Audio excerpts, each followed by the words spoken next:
La lluvia caía con fuerza sobre el asfalto cuando el auto negro perdió el control en la curva. Eran casi las 9 de la noche. En la radio, una canción suave se desvanecía entre los truenos. Luego, silencio. Un cuerpo fue arrastrado por los paramédicos bajo la luz intermitente de las ambulancias. No llevaba identificación, solo un reloj costoso, un anillo de sello y una cicatriz en el mentón. El hombre inconsciente que yacía allí era el CEO de una de las empresas más influyentes del país. Pero esa noche, su nombre, su poder y su historia fueron borrados en un instante. Al otro lado de la ciudad, Lucía servía café en la cafetería del hospital, donde también limpiaba por las noches. Era delgada, con el cabello recogido y los ojos más tristes que cualquier historia que se pueda contar. Llevaba semanas durmiendo en una habitación prestada, cuidando a su hermana enferma y preguntándose cómo seguiría sobreviviendo. El destino, caprichoso como siempre, tejía en silencio los hilos de una mentira que empezaría esa misma noche. Cuando el hombre ingresó a urgencias sin identificación, los médicos empezaron a llamarlo el desconocido del auto negro. Los noticiarios mencionaban el accidente de un posible millonario. Las enfermeras murmuraban sobre su rostro familiar. Y Lucía lo reconoció en cuanto vio el anillo de sello, no solo porque había visto ese rostro en revistas, sino porque, apenas una semana, ella lo había atendido personalmente en la cafetería do hospital. Él había derramado su café, se había disculpado, le había sonreído y luego había olvidado su cambio. Lucía nunca pensó en él como un hombre inalcanzable, solo como alguien, solo, solitario, a pesar do terno de corte impecable y del carro de lujo. Días después del accidente, los rumores aumentaron, y con ellos, también las personas que llegaban al hospital con intenciones dudosas. Fue entonces cuando escuchó a una mujer gritar por los pasillos que ese hombre debía firmar unos papeles apenas despertara, papeles que transferían acciones, poder, riqueza. Lucía los escuchó, se escondió, y por primera vez en su vida tomó una decisión impulsiva. Entró en la habitación del sí, miró su rostro inconsciente, y dijo en voz alta, para que todos escucharan: «Soy su esposa». Un silencio incómodo llenó la habitación, y luego comenzaron a tratarla diferente. Los médicos le dieron partes diarios, las enfermeras la llamaban señora, e incluso le ofrecieron una habitación cerca de él. Nadie sospechaba, nadie preguntaba. Lucía no sabía cuánto tiempo podría mantener esa mentira, pero sabía una cosa: ese hombre necesitaba protección, y ella necesitaba una razón para quedarse. Lucía no dormía desde que había pronunciado aquellas 3 palabras. «Soy su esposa». La frase aún resonaba en su pecho con la fuerza de una campana. No lo había planeado, no lo había pensado, solo lo había dicho. Desde ese momento, su mundo cambió. Las enfermeras comenzaron a tratarla con respeto. El doctor jefe la buscaba cada mañana para actualizarla sobre el estado de su marido. Y lo más extraño, nadie pidió una prueba, un documento, una fotografía. Quizás porque en los ojos de Lucía había una mezcla tan real de miedo y ternura que nadie se atrevió a dudar. O quizás porque, en ese hospital, el silencio era más fuerte que la verdad. Durante los siguientes días, Lucía pasaba horas sentada junto a la cama del CEO. Observaba sus manos inmóviles, sus pestañas largas, su respiración lenta. A veces le hablaba en voz baja, contándole cosas simples. ¿Cómo estaba el clima? ¿Cuántos cafés había servido ese día? ¿Cómo su hermana comenzaba a recuperarse? Cosas que nunca pensó que le contaría a alguien como él. Y sin embargo, allí estaba. Hasta que una mañana, él abrió los ojos. ¿Dónde estoy? Su voz era profunda, pero frágil, como si luchara por salir del fondo de un pozo. Lucía se quedó inmóvil. Su corazón golpeaba en el pecho como si quisiera salir. Respiró hondo y dijo, sin saber de dónde sacaba tanta firmeza, «Estás en el hospital. Tuviste un accidente, pero estás a salvo ahora». Él parpadeó, confundido. Su mirada recorrió la habitación como buscando pistas, y entonces la miró a ella. «¿Y tú? ¿Tú quién eres?»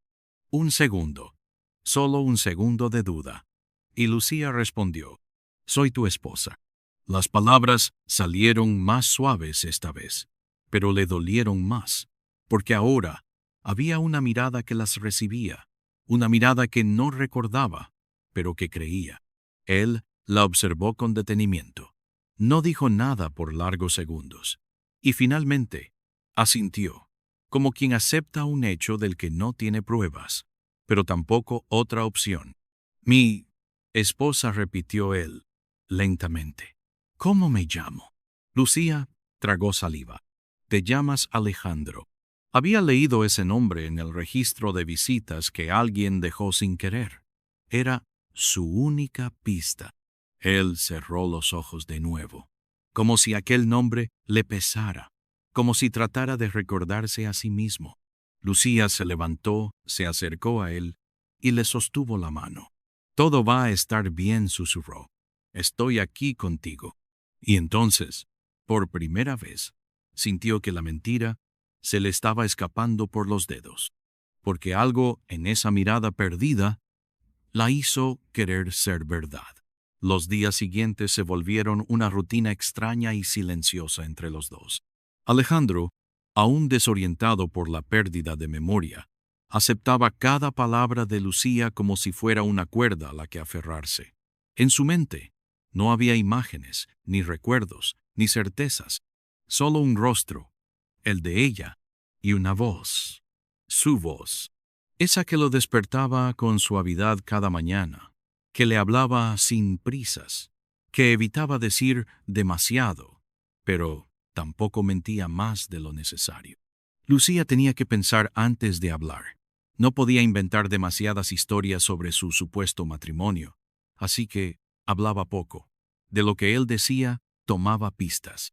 Y se limitaba a repetir lo que ya sabían, que había tenido un accidente, que estaban casados, que ahora necesitaba descansar y recuperar fuerzas. Pero Alejandro no era cualquier hombre. Aunque hubiera perdido la memoria, su instinto seguía intacto. Una mañana, mientras ella acomodaba las flores del jarrón, él preguntó sin mirarla, «¿Dónde nos casamos?» Lucía sintió que el corazón se le detenía por un segundo. «En una iglesia pequeña, en el norte», respondió al azar. «¿Y qué llevabas puesto?» Ella tragó saliva. Se volvió lentamente. «Un vestido blanco. Simple. Mi madre me lo dejó antes de morir». Alejandro la miró. Por un momento, sus ojos parecieron recordar algo, pero no dijo nada.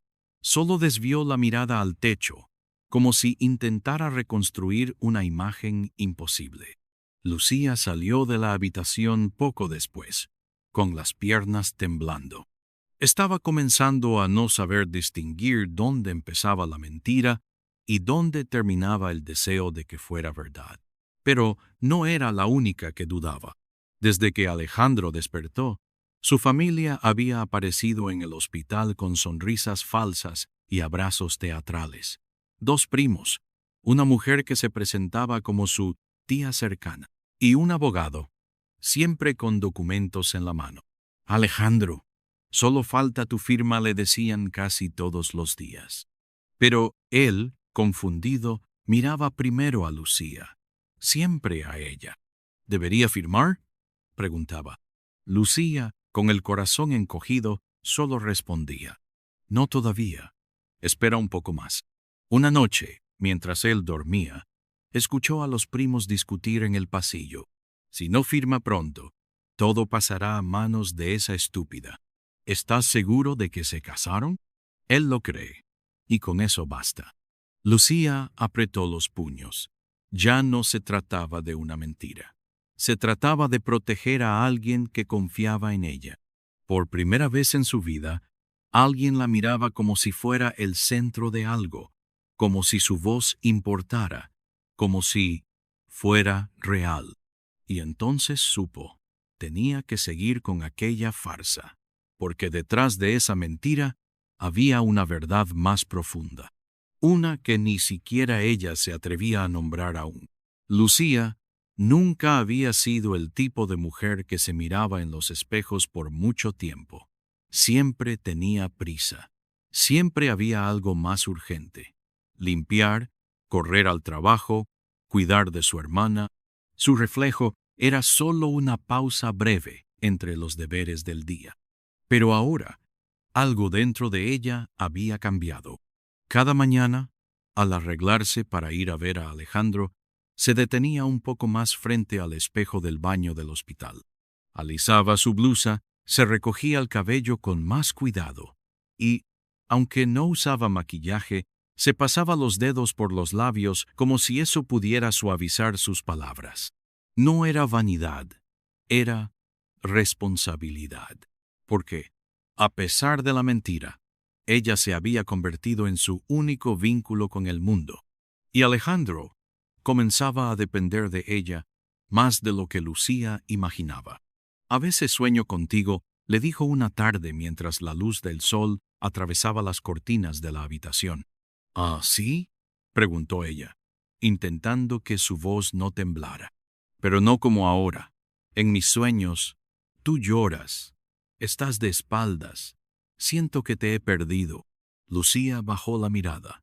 ¿Cómo se responde a un hombre que sueña con tu tristeza sin saber que la causa eres tú misma? Quizás es parte del trauma, susurró. Él asintió, pero no convencido. Se acercó más, tomó su mano y añadió, no quiero perderte, Lucía, aunque no recuerde cómo te gané. Ella no supo qué decir. Solo apretó su mano con fuerza, como si ese gesto pudiera contener la culpa que crecía en su pecho. Y entonces, algo cambió. Alejandro comenzó a recuperar fragmentos de memoria. Pequeños detalles. Una calle, un aroma, el nombre de su asistente, un viaje a Nueva York. Pero no recordaba nada de ella. Lucía lo notó. Cada vez que él hablaba del pasado, ella contenía el aliento esperando oír su nombre. Pero no, ella no aparecía en ninguno de esos recuerdos. Y sin embargo, él la seguía mirando como si fuera su hogar.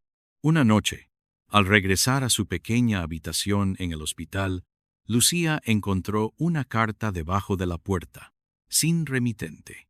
Solo una frase escrita con tinta negra: sabemos que mientes. Él no tardará en descubrirlo. Lucía sintió que el suelo se abría bajo sus pies. ¿Quién la había visto? ¿Quién sospechaba? El miedo la envolvió como un manto helado, pero no se permitió derrumbarse. No ahora. Había empezado todo aquello por impulso, pero ahora no se trataba solo de ella. Alejandro seguía vulnerable, rodeado de buitres que esperaban el momento para devorarlo. Y si había alguien que podía protegerlo, era ella. Con o sin verdad. Lucía sabía que estaba caminando sobre hielo delgado. Cada palabra que decía, cada gesto que tenía frente a Alejandro podía convertirse en una grieta, y bastaría una sola fisura para que todo se viniera abajo. La carta anónima seguía guardada en su bolsillo. No había tenido valor de quemarla ni de tirarla. Era la prueba de que alguien estaba observando, esperando su caída. Pero había algo que nadie más veía, ni los médicos, ni los familiares que fingían cariño, ni siquiera Alejandro en sus momentos de lucidez. Lucía lo amaba. Era un amor que había nacido sin permiso, sin tiempo, sin historia real que lo respaldara. Pero era real, y más profundo que cualquier otro que ella hubiera sentido. Lo supo una mañana, cuando Alejandro, con el ceño fruncido, le preguntó: Lucía, ¿de verdad fuimos felices? Ella lo miró, en silencio. A veces siento que me escondes algo, que no me dices todo. Lucía contuvo el aliento. No era una acusación, era una súplica, una duda suave que venía del corazón. Ella se acercó, se sentó junto a él, y con la voz más serena que pudo reunir, dijo: «Éramos felices, pero también fuimos complicados, como cualquier pareja. Y me amabas», insistió él, con los ojos fijos en los suyos. «Más de lo que tú podías ver», respondió. Esa tarde, Alejandro pidió que lo llevaran al jardín del hospital. Los médicos se lo permitieron. Lucía empujó su silla de ruedas bajo la sombra de un árbol. Él observó en silencio el cielo, los árboles, el mundo que poco a poco volvía a reconocer. Y entonces, le dijo: «He pedido que me traigan los papeles que todos quieren que firme». «¿Por qué?», preguntó ella, con el corazón paralizado. «Porque quiero leerlos contigo. Si de verdad eres mi esposa, no debería firmar nada sin ti». Lucía sintió que una lágrima se deslizaba por su mejilla. «Él confía en mí», pensó. A pesar de todo, a pesar de la niebla en su mente, a pesar de la sospecha en sus ojos, a pesar de la verdad que aún no conoce. Esa noche, mientras él dormía, Lucía entró a la habitación con los papeles en la mano. Los leyó uno por uno. Eran transferencias, cesión de acciones, cláusulas que lo despojaban de su poder poco a poco. Y en el último documento, la firma de una mujer que Lucía había visto más de una vez en el hospital, Susana, la supuesta tía. Fue entonces cuando lo entendió todo. Ellos no solo querían engañarlo, querían destruirlo. Y si ella no hablaba pronto, si no decía la verdad, quizás perdería todo. Pero si hablaba, lo perdería a él. Lucía se quedó de pie frente a la cama, viendo a Alejandro dormir con el rostro tranquilo, y supo que estaba frente a una elección imposible: la verdad o el amor. Lucía pasó la noche sentada junto a la cama de Alejandro, con los documentos abiertos sobre su regazo. Las luces tenues del hospital apenas iluminaban los trazos legales, las firmas falsas, los sellos oficiales. Todo estaba tan perfectamente armado que asustaba. Pero lo que más le dolía no era el miedo, era el silencio que había crecido entre ella y Alejandro. Desde aquella tarde en el jardín, él no le había vuelto a preguntar sobre su historia juntos, pero su mirada había cambiado. Había en sus ojos algo nuevo, algo que Lucía temía identificar como distancia. Él empezaba a sospechar.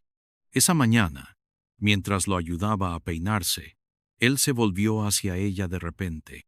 «Lucía, dime la verdad. ¿Tú eres realmente mi esposa?». La pregunta cayó como un rayo, sin advertencia. Ella sintió que el aire se le cortaba en el pecho. Podía mentir una vez más, o podía dejar que todo se derrumbara. No susurró finalmente, sin levantar la mirada: «No lo soy». El silencio que siguió fue más cruel que cualquier grito. Alejandro se apartó, bajó la vista, y durante largos segundos no dijo una sola palabra. Lucía intentó explicarse, con palabras rotas. Al principio fue por impulso, luego fue por miedo, pero después fue por ti. Porque vi cómo todos te rodeaban con mentiras, con intereses. Nadie quería cuidarte, solo aprovecharse. Yo no sabía cómo detenerlo, y fingí. Lo hice para protegerte». Alejandro la miró, y en sus ojos había algo inesperado: dolor, pero también comprensión. «¿Y tú qué querías de mí?». Lucía tragó saliva. «Nada». «Entonces, ¿por qué no huiste cuando desperté?». «Porque te vi perdido. Y nadie te veía como un hombre. Todos te veían como una firma, como una cuenta, como un obstáculo. Yo solo quería que alguien te viera como yo te vi». Él cerró los ojos, respiró hondo. Los documentos, dijo de pronto. ¿Dónde están? Lucía los sacó del bolso y los colocó sobre la mesa. Alejandro los tomó con manos firmes, los revisó uno por uno, y luego, sin decir nada, los rompió en pedazos. Ellos creen que estoy débil, pero ahora lo entiendo todo. La miró, con gravedad, y gracias a ti, lo sé antes de que fuera tarde. Lucía sintió un nudo en la garganta. Quiso llorar, pero se contuvo. No espero que me perdones, dijo con voz baja. Solo quería que estuvieras a salvo. Alejandro se acercó, tomó su mano. No sé quién fui antes del accidente, pero desde que desperté, tú fuiste mi refugio, y eso nadie me lo puede quitar. Lucía no pudo contener las lágrimas. Había dicho la verdad. Había perdido el derecho de quedarse, pero había ganado algo más valioso, el respeto de un hombre que ya no la veía como una mentira, sino como alguien que lo había salvado. Esa noche, por primera vez en semanas, Lucía durmió en paz.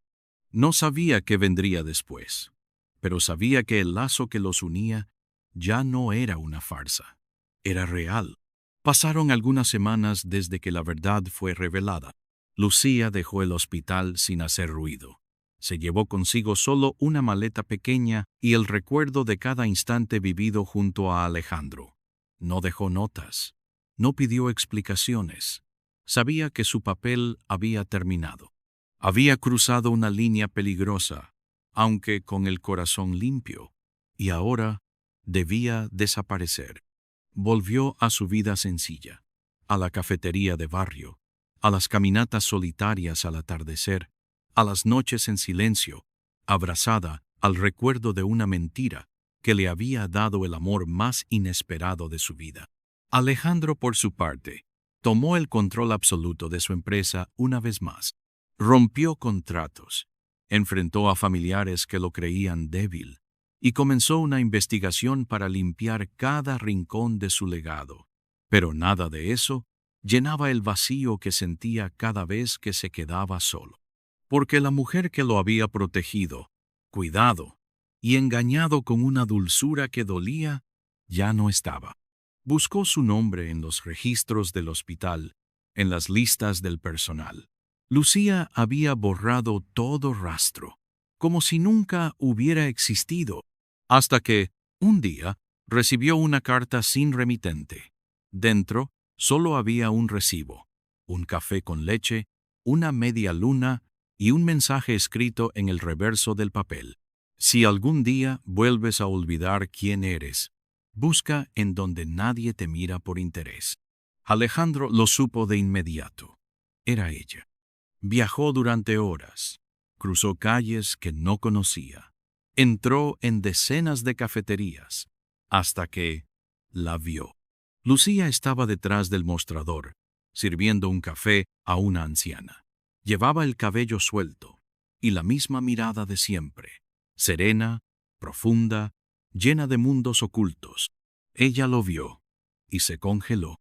Él no dijo nada al principio, solo se acercó, dejó una moneda sobre la barra y susurró. ¿Me recuerdas? Lucía sonrió, con los ojos llenos de lágrimas, como si fueras mi única verdad. Él se inclinó sobre el mostrador, tomó su mano y dijo, no vine por un café. Vine por la mujer que me salvó sin pedirme nada a cambio. Vine por ti. Lucía bajó la vista. Su voz era apenas un suspiro. Yo no soy tu esposa, Alejandro. Él negó suavemente con la cabeza. No, pero desde el primer día fuiste mi hogar. Y allí, en esa cafetería, sin lujo ni testigos, se dieron el primer beso verdadero. Uno sin máscaras, sin mentiras, sin heridas abiertas. Un beso que sellaba no un pasado perfecto, sino un futuro construido sobre lo único que nunca se pierde, la verdad nacida del amor. Si te ha gustado esta historia, compártela con quien necesite una dosis de esperanza. Nos encantaría leer tu opinión en los comentarios. Y si quieres escuchar más historias como esta, Suscríbete y activa la campanita.